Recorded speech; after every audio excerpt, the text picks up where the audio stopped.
Israel और Hamas के बीच Gaza पट्टी में चल रही जंग को अब लगभग 2 साल पूरे होने को हैं, लेकिन अब तक इस संघर्ष का कोई अंत नजर नहीं आ रहा। हमास अब भी इजराइल के सामने झुकने को तैयार नहीं और इजराइल की सेना लगातार गाजा पर हमले कर रही है। गाजा शहर में बमबारी रुकने का नाम नहीं ले रही। सोमवार से मंगलवार की रात भी इजराइल की वायुसेना ने जबरदस्त बमबारी की, जिसके बाद इजराइल के रक्षा मंत्री इजराइल काट्ज ने कहा कि अब गाजा जल रहा है। इधर अमेरिका ने भी इस पूरे मामले पर चिंता जताई। अमेरिकी विदेश मंत्री मार्को रूबियो ने कहा कि इजराइल ने अब निर्णायक कार्रवाई शुरू कर दी है और समझौते के लिए समय बहुत कम बचा है।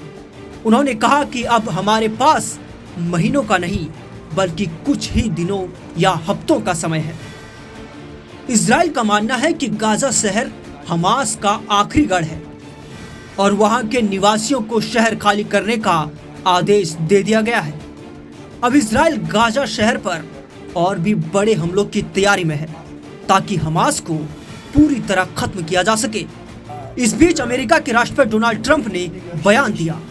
उन्होंने अपने सोशल मीडिया प्लेटफॉर्म पर लिखा कि अगर हमास बंधकों को मानव ढाल की तरह इस्तेमाल करता है तो अब किसी तरह की रियायत नहीं दी जाएगी। ट्रंप का कहना है कि उन्होंने एक रिपोर्ट में पढ़ा कि हमास बंधकों को सुरंगों से बाहर लाकर इजरायली हमलों की चपेट में लाने की योजना बना रहा है। ट्रंप ने यह भी कहा कि इजराइल अब कतर पर हमले नहीं करेगा। दरअसल कुछ दिन पहले इजराइल ने कतर की राजधानी दोहा में हमास के राजनीतिक दफ्तरों पर हवाई हमला किया था, जिसकी यूरोप और अरब देशों ने आलोचना की थी। ट्रंप ने यह भी दावा किया कि उन्हें इस हमले की जानकारी पहले नहीं दी गई थी। इस सब के बीच अमेरिकी विदेश मंत्री मार्को रूबियो इस वक्त इजराइल के दौरे पर हैं। उन्होंने प्रधानमंत्री नेतन्याहू से मुलाकात की और कहा कि गाजा में युद्ध तभी खत्म हो सकता है जब हमास सभी बंधकों को रिहा करे और आत्मसमर्पण करे।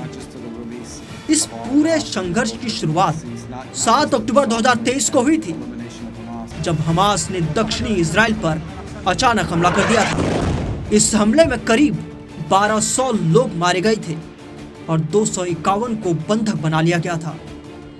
इसके बाद इजराइल ने गाजा में हमास के खिलाफ बड़ा सैन्य अभियान शुरू कर दिया। हमास की तरफ से कुछ बंधकों को फिलिस्तीनी कैदियों के बदले में छोड़ा गया, लेकिन कई बंधकों की गाजा में ही मौत हो गई। माना जा रहा है कि गाजा में अब भी 48 बंधक मौजूद हैं, जिनमें से लगभग 20 के जिंदा होने की संभावना जताई जा रही है। फिलहाल गाजा में हालात बेहद गंभीर बने हुए हैं। इजराइल की जवाबी कार्रवाई में अब तक 64,000 से ज्यादा लोगों की जान जा चुकी है और इस संघर्ष के जल्दी खत्म होने की कोई संभावना फिलहाल नजर नहीं आ रही।